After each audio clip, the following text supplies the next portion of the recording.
Okay, guys, and welcome to another episode of Hollywood Kitchen. Hello, this is Ruth, and this is the first time I've done a live episode from the new version of Chateau Bible, where I am now living. And considering how the chicken burgundy recipe turned out, at least the first time, the Dean Martin recipe, I had Ruth straighten that situation out. And I thought it would be great to have Ruth help me with this one too. So welcome, everybody. Today, we are going to make a recipe for Lena Horne's Valentine's dinner, which is East Indian curried chicken. And this was published in an edition of Ebony magazine in 1947. And I want to give a special shout out to Christina Rice of the Los Angeles Public Library and biographer of Jane Russell and Anne Dvorak, because she made this possible. She tracked down this hard to find recipe. So excited. We've been here in my kitchen. Ruth is hard at work on this recipe, and let's show you what we have been up to.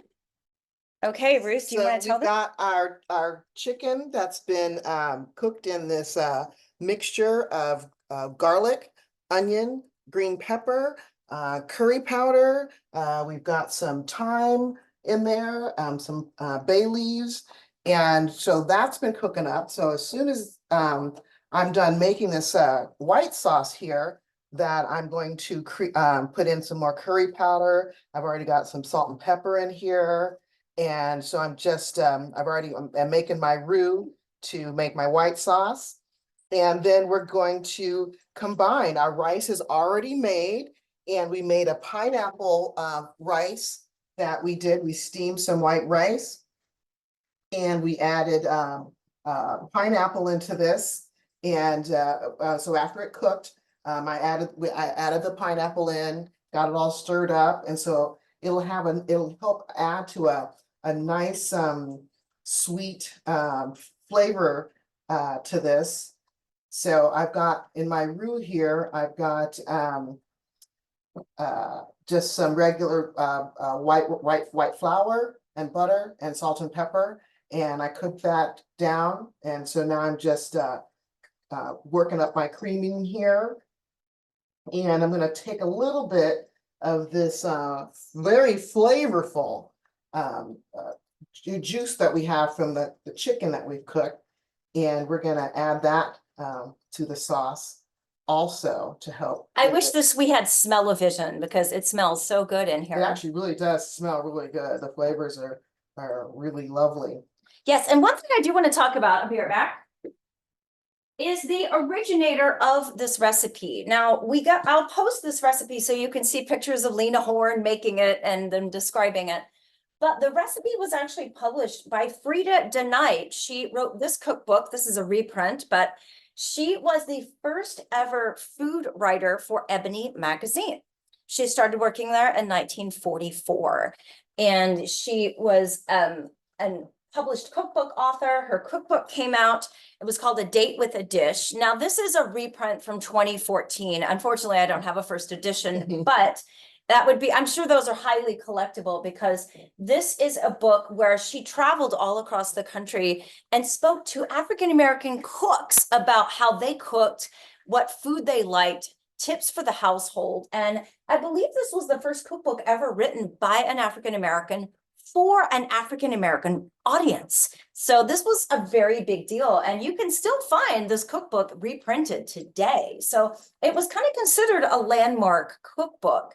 And Frida de Knight definitely was a huge pioneer at the time. I can tell you, most African Americans have a grandmother or great grandma or auntie that they still are learning cooking tips from to this day, that they pass along word of mouth, generation to generation. So something like this is a prize to have, that she was able to tap into that community. Yeah, and it sounds like, from what I've read about Frida de Knight, it sounds like she was sort of like an anthropologist slash cook, because she traveled all over the nation. She would interview people, talk to people, go into their homes. I mean, it sounds like she really dug deep into her research to find out, what people ate, what they enjoyed, and why, and to really make that accessible to everybody through her cookbook. And actually, that would be interesting to to maybe cook something out of her book one of these days. Oh, yeah. Oh, totally. Oh my gosh. This has got a ton of recipes in it. So I would definitely maybe just do a whole episode on Frida tonight at some point, because Yeah. I think she's certainly worthy of one. She would definitely, without a doubt, be worthy of one. Yeah. Without a doubt. Did she cook for any famous people other than? Well, I don't know if she cooked for them, but she recorded recipes also of the stars. So she interviewed and recorded a recipe for Louis Armstrong and other African American notables at the time, which I'm sure probably also ran in Ebony magazine. And yeah, I think there's definitely a lot more to talk about with Frida tonight. So I'm just taking a little bit of this broth Okay. from the chicken that we're gonna drain and dice up in a moment, and adding it to the sauce to give it an extra kick. And by the way, while we're in here cooking, I want to mention Ruth and I are going to do a shorter cooking segment, and then we'll talk a little bit about Lena, and then I'll play a 1-hour interview that I pre-recorded with Donald Bogle. And unfortunately, Donald could not join us live, but whatever time he was willing to give me, I had to seize. So it's an excellent interview that's nearly an hour long. So I will kind of end the episode by playing that Donald Bogle interview. So a seize the day moment. Yeah, if he's available at 9 a.m. on a Wednesday, I have to take that. Available at 9 a.m. on a run with Wednesday. that, because he's extremely busy, and understandably so. I tried very hard to get TCM information out of him. He spilled no tea, other than he's gonna be there, and that's it. So no tea has been spilled. nope, not at all. All right, so we're gonna drain this chicken. I had to ask though. But you can't, you can't help but try. Oh yeah, I gotta try. Because all I can say is, can't tell you, That's all right. our lips are sealed.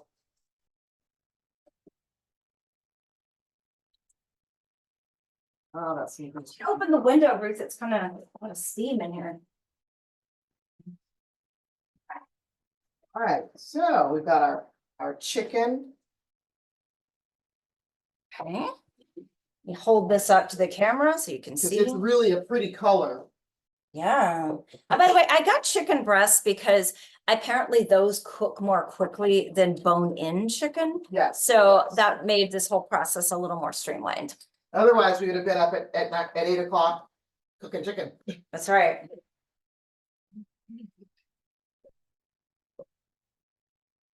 So we're gonna add some paprika.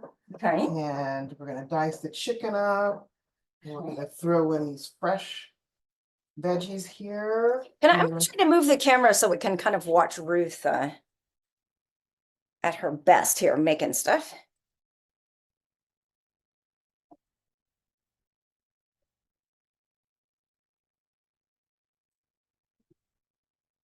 Ruth, why don't we talk about Lena while we're cooking? Would you mind? One of the things I learned about Lena as I prepared for this was that she was quite the activist.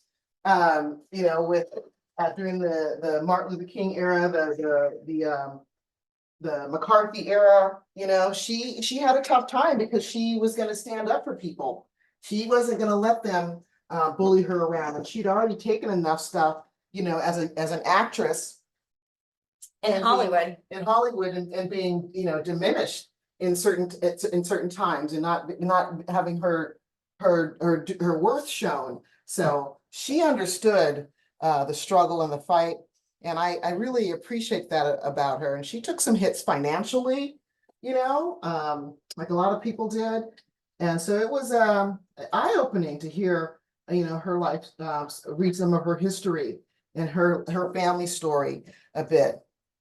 One thing that stands out with me about Lena Horne, and Donald and I talk about this too, was that the MGM, where she was under contract, they sent her on a USO tour during World War II. Yeah. And Lena noticed they were seating the African American military behind the German POWs. Yeah. And Lena was outraged at this, and rightly so. So she would walk back and stand and sing to the African American troops. And also Lena quit the USO tour and decided to finance a USO tour of her own. And she visited the Tuskegee Airmen. She visited African-American military troops on her own dime and on her own time. Yep. And that took a heck of a lot of guts to do that. It really did, and it was, I mean, she's very impressive. She really is Oh, very yeah. impressive. To what she was like, I'm not having this, Oh, you yeah. know, and then when she finally decided, you know, I've had enough, you know, I'm gonna enjoy my life, you know. She enjoyed the accolades and, you know, Broadway, Hollywood, you know, world tours, all kinds of stuff. And then she was like, okay, I'm good. Yeah. And I love that about her. She was 92 when she passed, almost, you know, made 100. You know, that's just, and then she left a legacy with her daughter and then a grandson or a great grandson, Yes. who was in show business also. So I admire her and her tenacity. And again, you know, she was a pioneer. You know, she endured things that, you know, celebrities today need to be really thankful for, you know. Definitely. She was a trailblazer. There's no question. I first saw Lena Horne when I was in film school. We watched Stormy Weather on a huge screen, Mhm. and I was absolutely bewitched by Lena Horne. I mean, how can you not be? How can you not be? Yes, I remember thinking, okay, well, there must be tons more movies like this. I need to see them all. And much to my incredible dismay, there's only like one more major movie that she really started, and that was Cabin in the Sky. yeah. So it's very upsetting to know that this woman is absolutely gorgeous, a beautiful singer, dancer, actress. And because of racism in America at that time, her career was so Was still sidelined and sidelined. marginalized. You know? And she did a lot of musical numbers in MGM movies, but often they'd be cut for certain parts of the country or whatever. And it's very frustrating. I can't even imagine how frustrating it had to have been for her to have to live that. And then, And- you know, and then to find out that, you know, they had a lot of film still of her performances that they cut Yeah. from the South, you know, from different areas where they wouldn't allow, you know, a woman of color, you know. So it was just amazing to me that she grinned and bared it, but man, that would have been so frustrating. Yeah, because Donald and I also did an episode a while back on Dorothy Dandridge and very similar set of problems there. And you just think, I I don't blame someone for giving up. I don't blame Yeah. someone for throwing their hands in the air and going, you Look, know I'm what? done. I'm out. I did everything I could. This is just more than I can take. And I mean, Dorothy was a very tragic story, but you kind of, when you find everything out that happened to her, you see why. Yeah. You know, you think, God, it's just one thing after the other. It's really so Yeah. grossly And unfair. it can break your soul, you know. I can Yeah. understand how it could really, you know, break Just- you. you just And give even if up. and especially for women sometimes. And you know, and a lot of men too had issues, especially coming to, you know, from silence to talkies and that kind of stuff. Yeah. You know, there have been struggles for a lot of people as they, you know, as the industry and society has evolved. And I don't think back then, I mean, anyone correct me if I'm wrong, but I don't think back then going to therapy was as much of a thing. Or maybe they It didn't was have only meds or, It was really for wealthy people, you know, Yeah. other people just went to the institution. yeah, and I don't think You they know. had the medications or the support systems maybe that we No, have in and then place things were today. experimental, you know, because Yeah. Freud was experimenting on everybody. Yeah, I just don't, there was not nearly the support group No, kind of no, thing that no, we would mm-mm, enjoy today, yeah. hopefully. Totally not how we. Okay, Ruth, tell me what you're doing. You've diced the chicken. Now you're mixing the chicken up. Let me take the camera over here to see this. So I diced the chicken up and I put in some more onions and bell pepper Okay. and a little more garlic, just to season up the sauce. I'm gonna put some more curry powder in. Okay. Oh, some more, some I have some paprika. glasses of water on the table because I have a feeling this is gonna have a kick, so. No, it's not spicy in Not that spicy, aspect. okay. No, it's not like a peppery spicy, Okay. but it's flavorful. Ooh, I like flavorful. And that's always a good thing. Yeah. You can't go wrong with a little flavor. Okay. Yeah, here's my salt and pepper. I don't like to do too much salt. People want to add more. I always go on the lenient side and not too much. Understandable. And I'm gonna take some more of this broth. Be right back. Okay.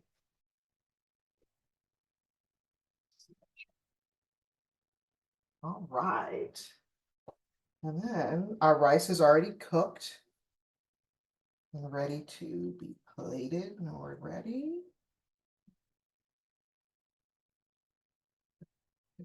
With gentle stir.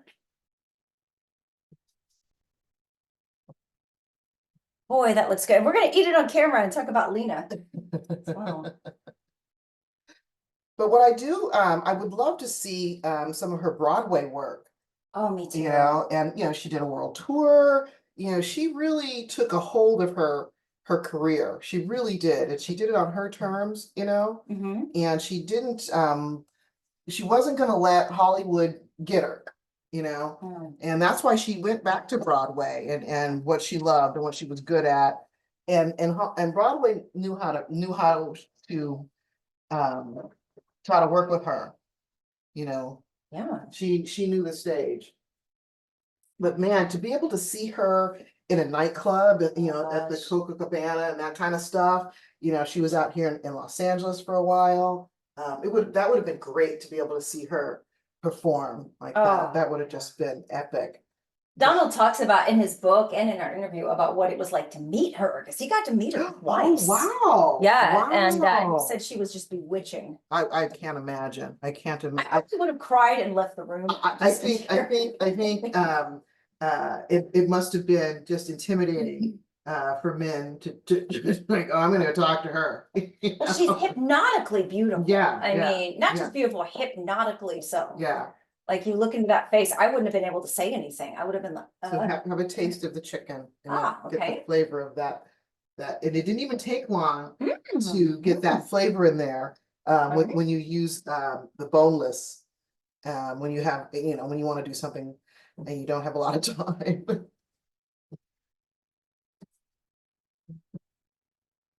Test our sauce here. Mm. This looks really good.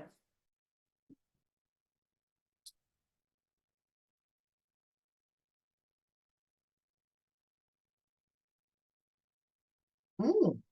Good. Mm-hmm. Oh, no, a little more curry powder in there. Okay. Now I want some paprika. Paprika. Yeah, I wish I could have seen Lena on Broadway. Can you imagine? I can't even imagine that. That would just have been just an epic performance. Oh, yeah. And she gave you everything she got. Gave you everything. Definitely. Yeah. And it was interesting too because she comes from New York. She's a New Yorker, born in Bed-Stuy. And on both sides of her parentage, it's biracial. And so they were, kind of affluent people. They lived in, good area, where people were doctors and lawyers and owned businesses and things like that. Her parents didn't stay married. They ultimately divorced, but she was raised predominantly by her maternal grandmother, and her mother took to the stage. Yeah, so I thought, wow. So they definitely have that the theatrical gene. They come by it honestly Yeah. in the family. And she married early. That I was really surprised by that. And It was normal back then to do that. yeah, but she was young and early, like 21 or something like that. I was like, dang. And she dropped out of school at 16 and became an understudy. Wow. Yep, on Broadway, because her mother really wanted her to go on the stage and follow, but wow, what what she became was probably more than her mother could ever have imagined. Oh, I'm sure. So I really enjoyed reading about her and in preparation for doing this, because she really is fascinating, without a doubt. Yeah. She's definitely fascinating. So I say that we go ahead and get this plated. Okay, I'll be right back with the plates. So this was a Valentine's Day recipe. So we have a little heart mold we're gonna use. And we made toasted hearts too, because it said that Lena did that in the recipe as well. Yes, they toasted hearts. I meant to do this for Valentine's Day, Ruth, but February just kind of got out of control for me, so it's belated. So I thought that would be kind of cute to do it the way she did it a little bit, you know, and kind of have a little fun with it. Absolutely. So you're just scooping the rice directly into the heart cookie cutter. Yeah, you just do that. And I mean, Okay. that's what shapes it, because I have no talent to shape anything. I can barely write my name in a straight line. So, Mhm. okay, so that's in there. Let's see if I can get it out of here. Aha! Worked perfectly. Okay. So here, you take this one. All See right, if you can so show them on the camera. Nice and heart shaped heart-shaped rice. with our heart shaped toast points.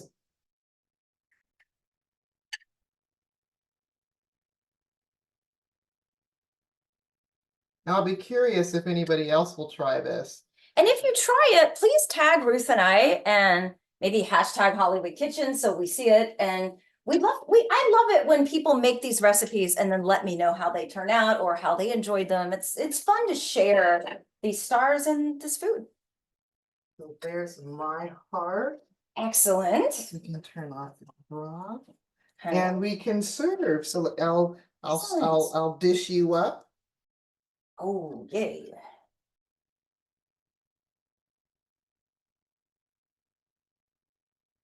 Boy, that looks good, Ruth. Like it turned out really good. All right. Okay. Meet you at the table here on Hollywood Kitchen.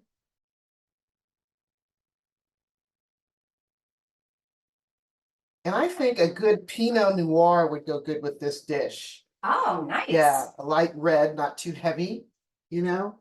Right. So we're gonna head over to the table and we'll meet you there.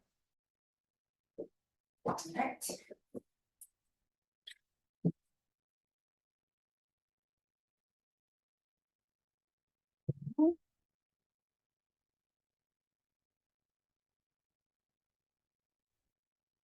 All right, so should we have a chicken curry toast to the great Lena Horne?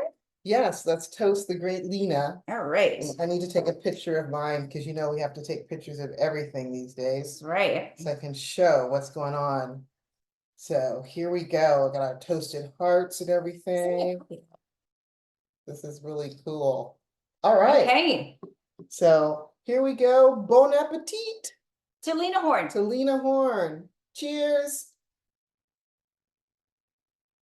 Oh my God. Mm, it's very yummy. This is so good. Well, while Ruth and I are eating a lot of this, I'm going to go ahead and share my screen, and I'm going to show you this terrific interview that I did with Donald Bogle. So I'm so excited for you to see it. And hang on just a sec. Hello and welcome to another episode of Hollywood Kitchen. I am so honored today once again to have historian Donald Bogle with me. And we're going to talk about his new book, Lena Horne, Goddess Reclaimed. And this is a must-have for anybody who loves film history. And in a later segment, we are going to make a recipe that I found in a 1947 edition of Ebony magazine, and it's Lena Horne's Valentine's Day party. And she makes East Indian curry chicken with heart-shaped like rice in the shape of a heart. So Oh God, I didn't realize it was Valentine's Day that this recipe was for. That's great. yeah, and I thought, well, this coincides with African American History Month, the release of your book. It just kind of all Yeah. made sense. Yes, yes. Well, as you can imagine, the book was a labor of love, and I think it looks great. I think that there are a lot of pictures in it, and pictures being used, yes, to tell the story of her life. And if you take the jacket off, just Okay. remove the jacket. There's something else I didn't even realize when I got the book. Yes, that there's another jacket. Yes, and that's one of my favorite pictures of Lena Horne. Yes, and on the back, I just think that they did a beautiful job with it. Um, did you realize there was this second cover? I didn't until you mentioned this. Yeah, yeah, yeah. Oh my gosh, the photos in here, the quality of the photos and the layout is absolutely stunning. And this is the book she deserves. Yes, that's the way I feel.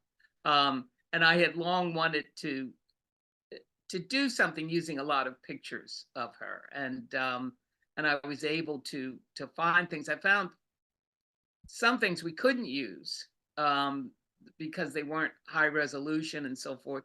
So it was a real search to get, great photographs and great photographs that we could use in the book. And I think it's a beautifully designed book, and it's a pleasure, I think, just to leaf through it and to read at your leisure. Although I hope people will get so caught up in the text, they'll keep reading and reading and reading. So, but it looks at her life from from the beginnings. She was born in Brooklyn, New York, and she considered herself a Brooklyn girl, I think, all of her life.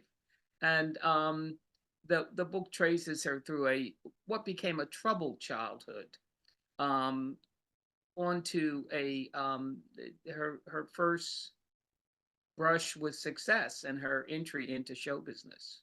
And she actually started in show business. She was a teenager, and her mother had always wanted to be an actress herself.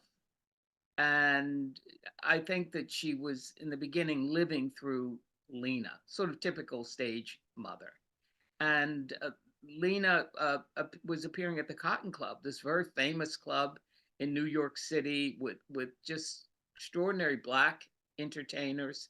And she was a chorus girl there. Cab Calloway, Duke Ellington, Louis Armstrong, Ethel Waters, all of these great Black stars had appeared at the Cotton Club, and Lena starts in the chorus, and that was the beginning of the career.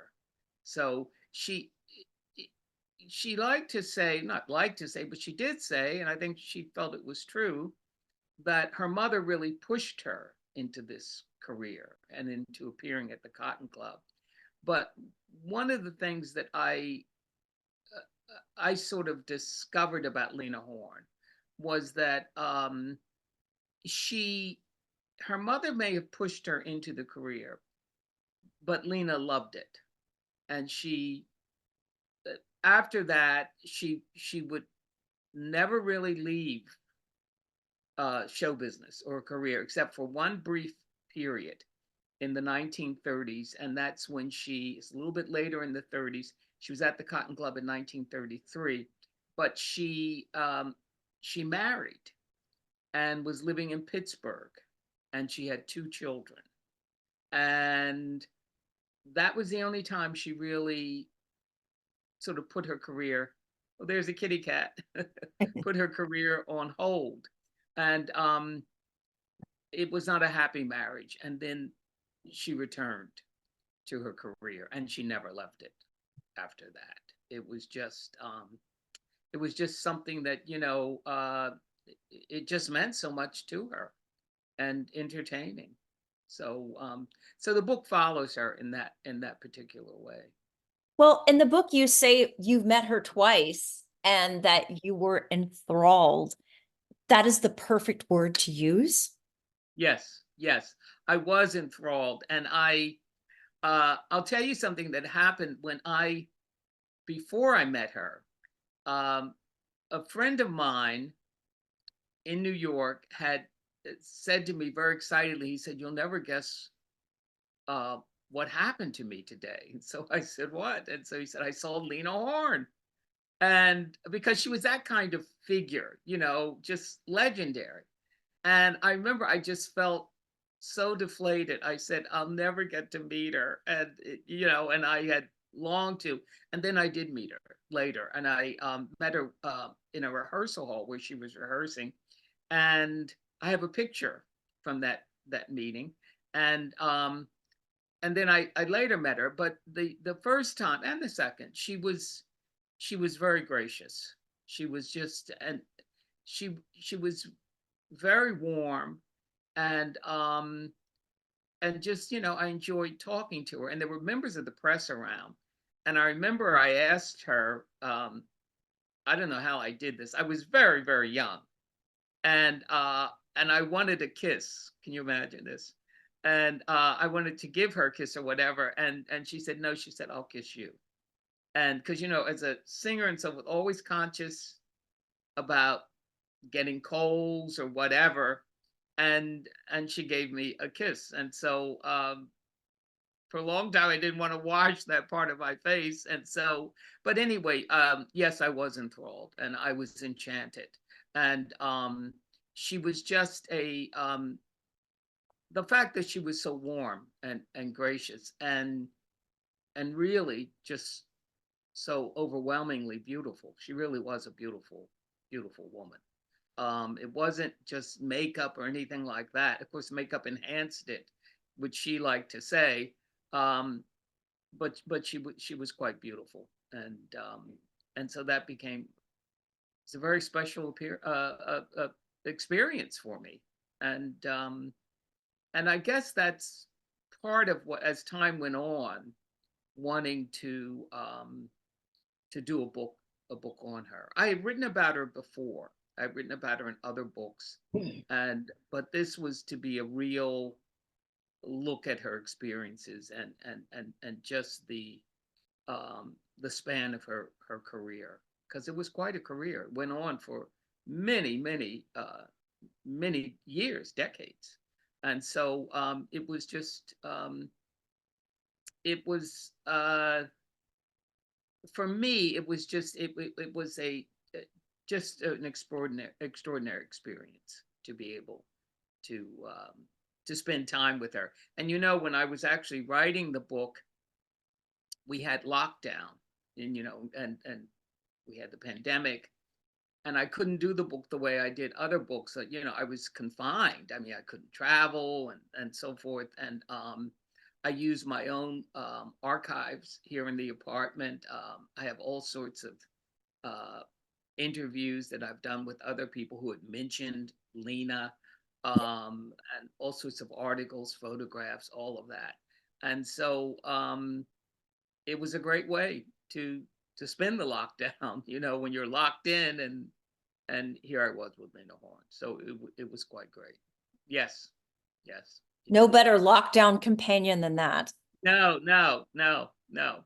And I had her all to myself. So Well, in reading the book, one of the many things that stood out for me was just the incredible courage she had to have had at every single turn in her career, from dealing with MGM to her war effort work to the civil rights work to the blacklist. I mean, it's just astounding the the hardships and the indignities and everything that she went through is just, it's well, really amazing. the MGM experience, she she came to the West Coast. She was really based on the East Coast. And as I said, she was from Brooklyn.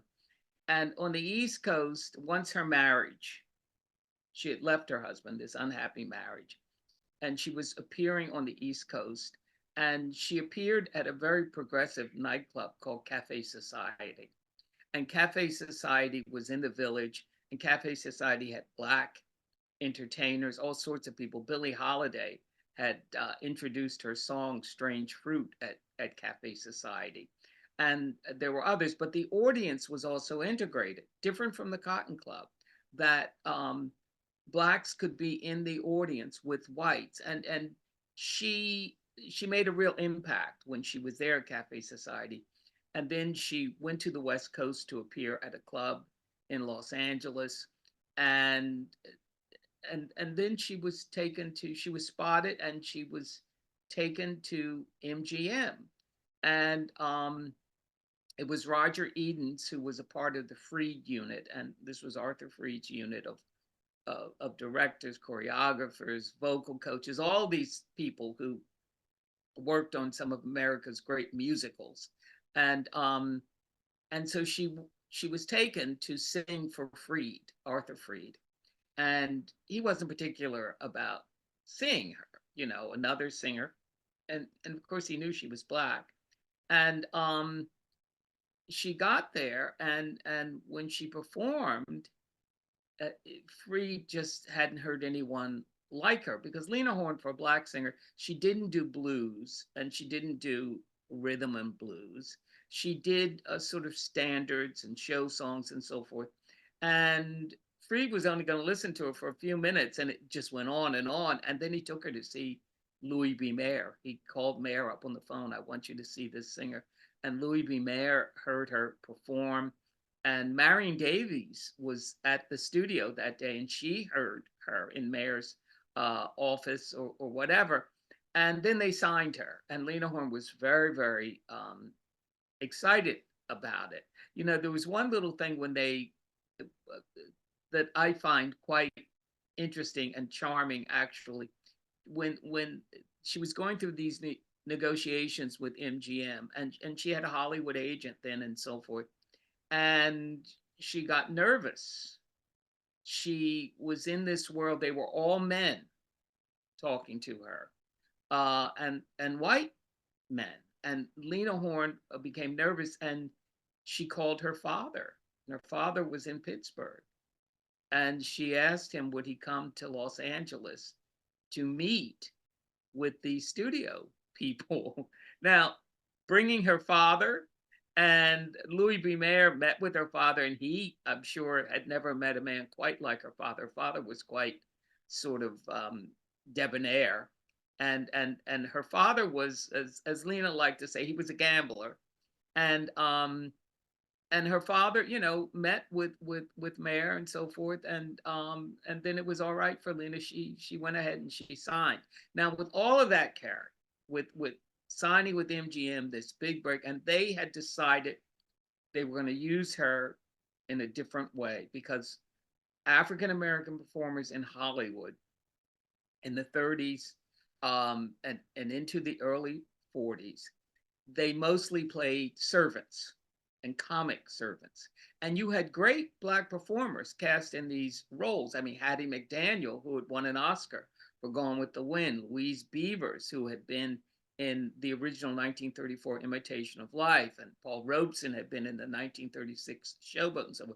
So you had these great talents, but MGM decided they weren't going to have her play maid roles, and they did tests of her for makeup. The makeup, she said, they could never get right, and they just made her up sort of in a regular way, and they tested lighting and photographing her and so forth.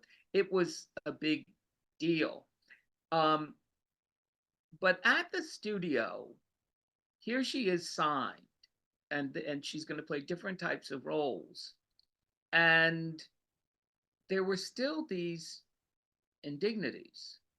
Sidney Gilliroff, the great hairstylist at MGM, who did everybody, from Garbo to Ava Gardner to the young Elizabeth Taylor, Lana Turner, and so forth.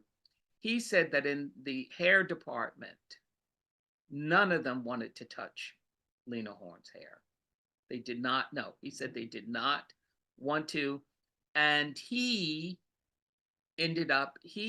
styled her hair himself, but he couldn't be on set with her every day. So he hired a black hairstylist or hairdresser to be there with her. He designed the hairstyles, and then the black hairdresser was with her, and Lena became friends with her. But in the studio, this kind of thing that happened. By the way, Lena Horne never forgot Sidney Gilliroff's kindness and his sensitivity to her. And many, many years later, when she came back to do That's Entertainment 3, where she was one of the sort of commentators talking about the old days, before she came back to do it, she said to them, and this was in the early 90s, she said, is Sidney Gilliroff still around? Is he still living? And she said, because if he is, I want him to do my hair. And she said, and if he's not, I'm not coming. So she just, she remembered him, and that he was one of these people there at the studio who showed her basic kindness and civility and so forth. But nonetheless, at MGM, she she she ended up, and this became frustrating for her. She only played two roles in the 1940s. MGM put her in Cabin in the Sky. It was an all-star black cast. Ethel Waters was in it. Eddie Rochester Anderson, Duke Ellington was in it. John Bubbles, the great dancer. And then MGM lent her to lent her to 20th Century Fox to do Stormy Weather. And this was another black film that the studio did. And in that, you had everybody, Fats Waller singing Ain't Misbehavin', the Catherine Dunham dance troupe, Cap Calloway was in it, and the spectacular Nicholas. That was the first film of Lena's I ever saw, and I saw it on a big screen. So it just blew me away. Yeah, and Bill Robinson was in it. The Nicholas brothers are great, aren't they? They defy gravity. I don't think they had bones in their body. They must have totally been made of cartilage. Like, it hurts me to just watch those flying. Yes, me too. That staircase and the splits and the jumps and so forth. Just amazing. This great, these great dancers. But Lena did those two films, and they were her only roles in the 40s. Otherwise, she did musical sequences in films that starred whites, and the musical sequences, she would come on, perhaps in a nightclub scene, and she would sing a song or two and disappear. And this became frustrating for her, especially when she learned that her scenes could be cut out of those films, particularly in the South, if local censors or distributors or people exhibiting the films felt that they would offend audiences. And so this got to Lena Horne, which you can understand. And she became increasingly frustrated at MGM. And one thing that did happen during this period, as you know, during the war years, she goes to Hollywood in the early 40s. And then, of course, in 1941, this Pearl Harbor and America enters the war. She was there. She was already in Hollywood then, but she wasn't yet working in movies. It was shortly after that. And then she, when the war came, she was very patriotic, and she was very concerned about the Black soldiers, the Negro troops. And in Hollywood, they had the Hollywood Canteen, which was a place for military figures, soldiers to come, and they could meet great stars. I mean, everybody from Marlene Dietrich to Lana Turner to Esther Williams, and big bands were there and so forth. And Lena performed, but she really wanted to reach the Black soldiers. And then she did go to some of the Black army bases. You know, the troops were segregated in the 40s, and it wasn't until after the war that President Truman desegregated the troops. But she was very much wanting to perform for the Black troops. And there was an incident that again upset her, and it was that she was performing at a base, and she got there, she didn't see the Black soldiers, and she performed for the military brass, white military brass, and she asked about the Black soldiers, and she insisted that she wanted to perform for them. So the next day she did, but when she got there to perform, there were whites in the front and Blacks in the back, and she wanted to know what was going on. And and she said the whites in the front were white prisoners of war who were there, and they, yes, and she said that they were there, and so she went to the back to sing for the black soldiers. So she had this kind of consciousness. But what happened after the war, I think Lena Horne's final disillusionment with Hollywood, they were going to, which they did, they were going to make a remake, they were going to do a remake of Showboat, the musical that had been on Broadway as a play and very progressive for its time. There had been a Hollywood version in 1929 and then a big version in 1936. They were going to do a new one. And there is a black character in Showboat who is actually passing for white, the character Julie. And when they learn that she is black, she's a star on the Showboat circuit, and she has to leave. And Lena Horne wanted to play that part. The part had been played by white actresses before. And there, the movie Till the Clouds Roll By has a segment of Showboat with Lena singing as Julie. They have all these different musical acts, and she thought that she would get a chance then to do the film version from 1951, but the studio did not use her. They used instead Ava Gardner, who was a good friend of Lena Horne's, and they used Ava Gardner, and that for Lena Horne was her great disappointment. And she knew she was not going to, Hollywood wasn't going to give her roles. So that was a turning point, I think, for her. She did some other musical segments, but that was it. And she leaves Hollywood and continues her nightclub career. I should say that all the time she was making the movies at MGM, these musical segments and so on, she was still performing in clubs, and she was big in nightclubs and at theaters. People wanted to see her, and so she then did that, really exclusively. She gave up on Hollywood, and then in the early 50s, she had political problems, because there was a blacklist. And this was a period with the rise of McCarthyism and the whole idea of looking for people who might be communists or communist sympathizers.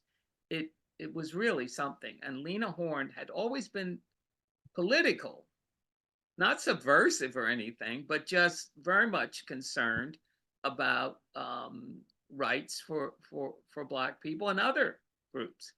But there was the publication Red Channels, which listed communists or communist sympathizers. And I actually have a copy that I was able to get some years ago. This is Red Channels, and she's listed in here along with a whole lot of other people who were listed. Arthur Miller, playwright, was listed different. It wasn't just African Americans. It was actually it was mainly white creative forces, and so Lena was listed, and then she had to very much she had to fight to get off the blacklist, because the blacklist, she was in danger of losing radio and television bookings. It ruined lives. Yes, it ruined lives. Yes, Yeah. it did.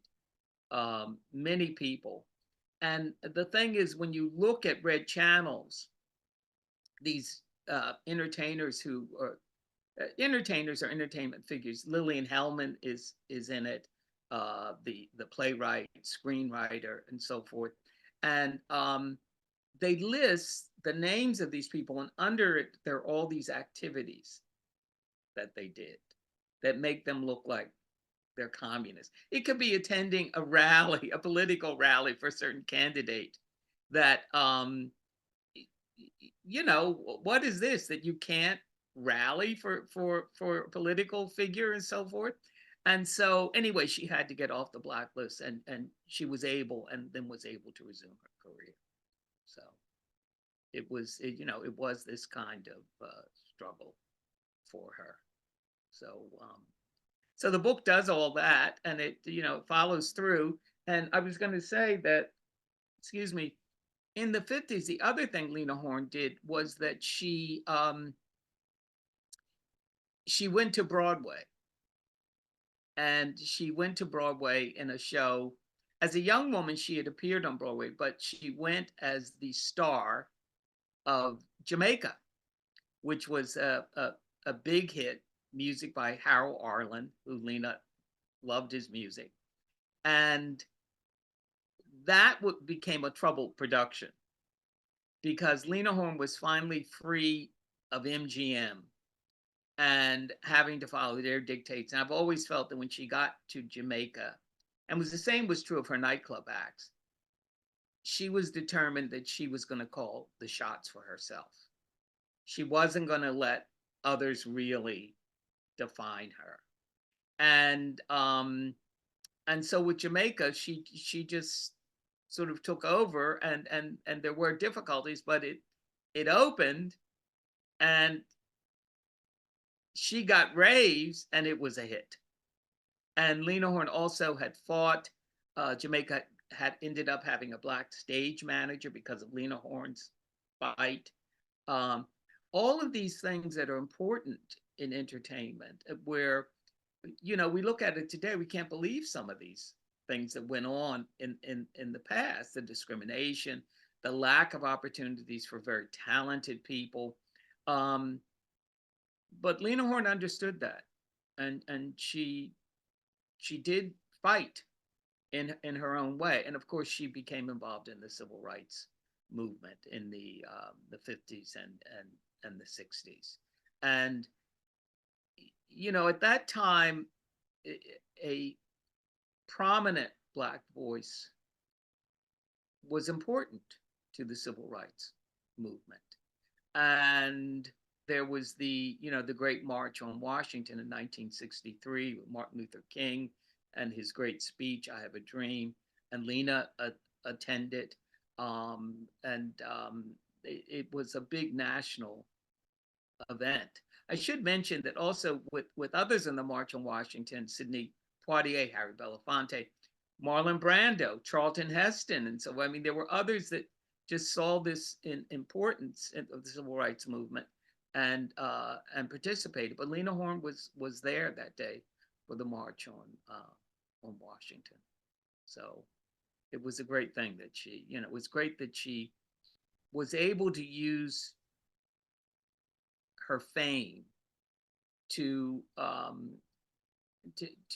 help move forward a social racial movement. Very very important. So What ways would you say that her legacy lives on today? Obviously through the movies, through your outstanding book. And what are some other ways maybe that she's influenced younger generations? well, I think that she, you know, one of the things in my desire to really do the book was that I was seeing with my students at NYU and the University of Pennsylvania, where I teach a seminar, Lena Horne was becoming dim to them. That they, in recent years, they kind of heard the name and everything, but they had no real idea of who she was. Some of the students, not all, but some. And I felt we can't lose this. This is an important part of cultural history, Black cultural history, American cultural history, and we can't lose this. And that sort of propelled me to also to do this book. But I think her legacy is what she did achieve in the world of entertainment. And you see, you said Stormy Weather was the first one of her movies that you saw. you see her in Cabin in the Sky, Stormy Weather, notably Cabin in the Sky. She's delightful as Georgia Brown, the sort of vixen, and both of those movies have some of the greatest Black entertainers of the 20th century, and they're at their best. It's wonderful to see them. So we can still, with Lena Horne, we can still enjoy her and get something out of her performances. And you know, Lena Horne, many years after the 40s, she was in two other movies. One was a movie where she had a dramatic role called Death of a Gunfighter in the late 60s with Richard Widmark. And then in the 70s, late 70s, she appeared in the musical version of The Wiz. And she plays Glenda, the good witch. And that movie's had a kind of life that continues, and it's you know, it's a Black version of the Wizard of Oz. So what I'm saying is that she can still be enjoyed today, and you don't want to lose this part of cultural history, and just her drive, her stamina, her focus, that she could do things, she could make changes as an entertainer, what she gave us, and then really as an activist, that we all can in our own ways. If there's something we believe in and want to fight for it, we can. We, you know, on different levels. You know, just going to the voting polls, you can do something. So she gives us that, and that is, and even though she had frustrations and indignities, she didn't stop. She kept on, and that's that's a good sign. It's something that we can look up to, and something we can aspire to, and put in our own lives, that we can do that. So Lena lives. Lena lives. I think her story is really extraordinary and so incredibly inspiring.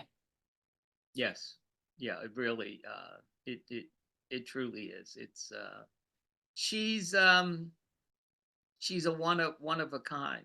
She you know, I'll tell you a few other things about her that surprised me in a sense. One was that even as a young woman, she was always examining her life and her experiences. Even as a young woman, she did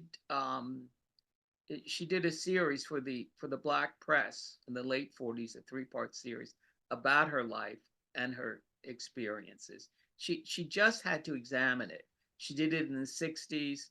At 65, she also did a book on her life. And then towards the end of her career, she had a great triumph with what was, it wasn't a one-woman show, but it basically was a show on Broadway called Lena Horne, The Lady and Her Music. And I have pictures in the book from that show. That was a tremendous hit. And actually you can see it on YouTube. And she talks about her Hollywood experience in that show. So she was always questioning and wanting to understand herself. I should also say Lena Horne was very intelligent. She was quite intelligent, and so there were certain questions that she asked about herself and her experiences, and I think they were the right questions. So that's something else that we can, you know, look up to. So. Well, thank you. And this book is available. It's from Turner Classic Movies and Running Press. I think you can order it online. If you can get to Larry Edmunds in Hollywood, I always encourage. Oh, definitely Larry Edmunds. Yeah. And I want to congratulate you because I was so fortunate to see you get the Robert Osborne Award last year at the Turner Classic Movies Film Festival. And I was so thrilled to get to see that because it's so richly deserved. Yes, thank you very, very much. That was a great occasion for me. The It's quite an honor because Robert Osborne I admire tremendously, and I was fortunate to be on air with Robert Osborne in his later years, and the award was it was great to get the award. Do you know the award itself? It's so beautifully crafted, and um, they after it's presented to you formally as it was that night, um, they put it in a beautiful wooden box with velvet around it, and they provide gloves that you can pick it up and so on. And it it's so beautiful and everything that I put it back in the box. I didn't want to sort of smudge it, or can you believe this, or touch it, and so and I sort of take it out on special occasions and look at it. But it was quite the honor, and I do indeed consider it an honor. I really do. So I'm glad that you were there that night because I saw you that night. Yeah, and we saw And Dorothy Dandridge, of course, and Carmen Jones. yes, Yeah. yes, I showed yes, yes, we showed Carmen Jones, which I introduced, and as you know, Dandridge is a great figure for me, and my Dandridge book, which was very, very important to me and something I worked on for a long time. I have to tell you that with Lena, in her career, there were two women who sort of hovered um, around her, or the work of the women. One was Ethel Waters, who was older than Lena Horne, and they appeared together in Cabin in the Sky, and it was rocky, and there were explosions. But Ethel was the one who really first performed the song Stormy Weather at the Cotton Club and had a big impact. And I think that Lena Horne, when she did Stormy Weather, I know that Ethel Waters was in her mind, how you compete, because Waters was a great, great star. And the other woman later, who was younger than Lena, who I think was the one that Lena only considered a serious rival, was Dorothy Dandridge, because they were similar in terms of their looks, in terms of their nightclub appearances. They also had the same coach and arranger, Phil Moore, um, and but Dandridge got to do movie roles and got an Oscar nomination. And Lena never really got these. There were just the two roles in the 40s and later, late 60s. So, but with Lena Horne, as someone from Turner Classic Movies said to me, I did a biography of Ethel Waters, which is still around, called Heat Wave. And I did my Dorothy Dandridge biography, and now Lena. And so someone said, well, it's the big three. It's the kind of trilogy. So they all figure, all three women figure in the three books at one time. So that's another aspect of doing this book. So These women were just such trailblazers, and that's got to be hard being a trailblazer. The pressure of you're one of the yes, first people to do this, to experience this. There's not a support group or, a template in place. You're kind of yes. on your own. But the actual one, I mean, really, Ethel Waters coming before any of them, and in the early years of the 20th century, and she was a big recording star, and later became a very successful actress on Broadway in musicals, and then as a dramatic actress. She really was the one that all three of those women, Ethel, Lena, Dorothy, broke different grounds at different times. But Ethel was the first, of course, of the three, and had it very, very hard, very difficult, and just places that she couldn't play in the beginning, and she kept working, and she did. And it's interesting about Lena Horne with Ethel Waters, that even though they had difficulties working, and Ethel made the difficulties, not Lena. Ethel had quite a temper, but Lena Horne understood what Ethel Waters had went through, had gone through. I'm sorry, and um, she, she never, at least not publicly, she never spoke critically of Ethel. She just spoke in really positive terms about Ethel's talent, and also she acknowledged the difficulties Ethel Waters had gone through. But those three, Ethel, Dorothy, and Lena, who you're holding up in your hands, just major in important figures. Yes. So Well, thank you so much for taking the time out to speak with me. I know you have a very busy schedule, but I'm so incredibly grateful. well, thank you for asking me. As you know, I wanted to do this for a long time, because we had done the Dorothy Dandridge, and then it was just, when the right time was going to come. And so I'm so glad that you reminded me. I hadn't done it yet, and I'm glad that we now have. So, and I love what you're doing with the show. So Thank you. keep it up. Thank you. Just keep it up. I didn't even have time this Thanksgiving to make Hattie McDaniel's pumpkin pie. I did the Thanksgiving before last, but this year was just chaos and I could not make that happen this year. But Oh, because you had asked me about Hattie. yeah, that pumpkin pie is really good though. I mean, I've made her Oh, pumpkin pie and her cornbread, so she has never let me down once, and I don't think she will. where'd you get the cornbread recipe? I looked it up. There's an archive at University of Austin, Texas, and they have all these Hattie McDaniel recipes, apparently. Really? Yeah, I'll send you a link to it. She has like a whole Thanksgiving like recipe list. So Cornbread, I'd be interested in what I'm not going to bake a pumpkin pie, but the cornbread I might try. every year So, I do an annual Oscar cook along on for Hollywood Kitchen, and I get a group of people, and we all everybody kind of takes either an Oscar winner, Oscar nominee, and we do like a little 5 to 10 minute segment about them, and then they make or present one of their dishes. And the first cook along, I made Hattie McDaniel's cornbread. That was my contribution to the cook along, and it was excellent. ah, Did Lena well, cook? Because I know it says in the book in her first marriage, she didn't know how to run a household or do no, all of she the didn't know stuff. any of that. So, No, no, she didn't. She felt that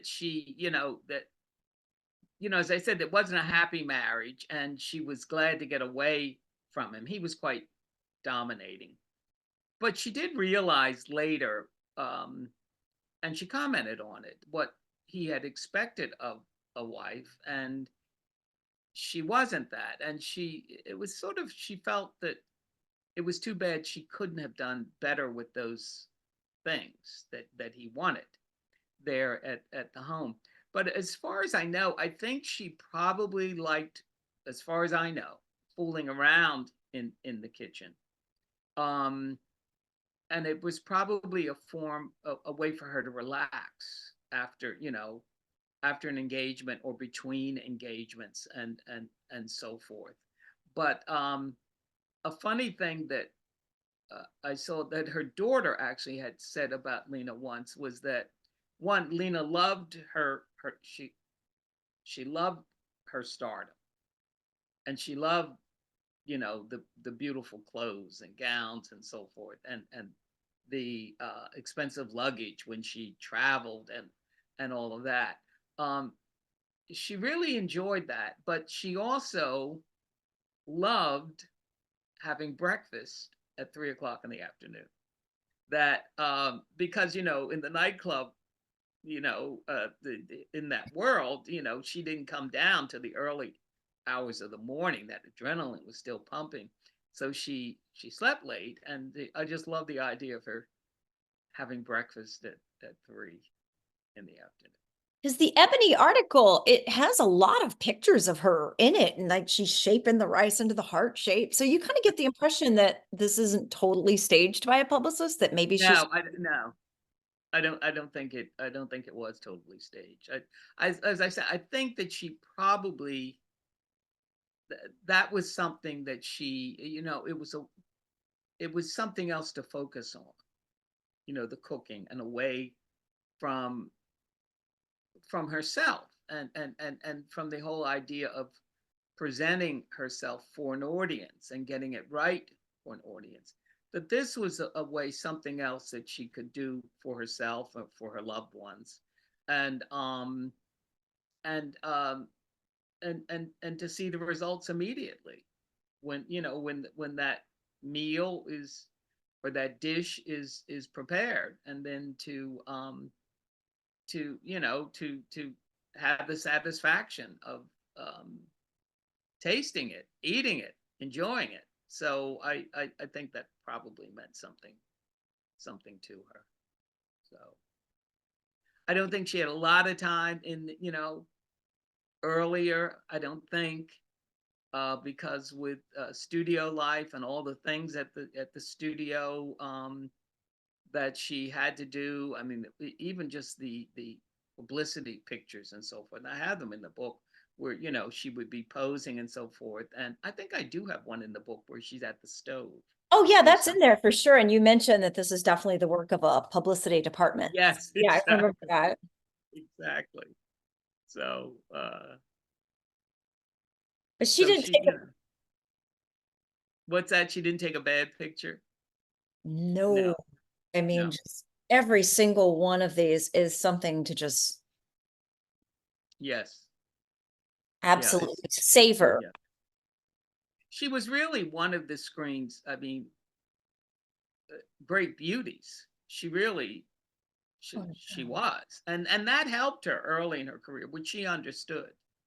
Um, but I saw an article that had appeared later, years later in Ebony, where they asked her something about her beauty, and she said something. I don't have the exact quote. That sort of, yes, she was aware of it, but she didn't try to dwell on it. And sort of the idea that it was going to go one day, although I don't think it ever did. I think she was beautiful to the end, but that she was conscious of it, and she, you know, but she didn't let it consume her, and didn't let it make her arrogant in in any way. So, but a great beauty, a great beauty, she was. So, Well, Lena lives, as you said, and thank you again so much for this book and for everything that you do. Your work is so incredibly important and so greatly appreciated. thank you, Carrie. My pleasure. Thanks.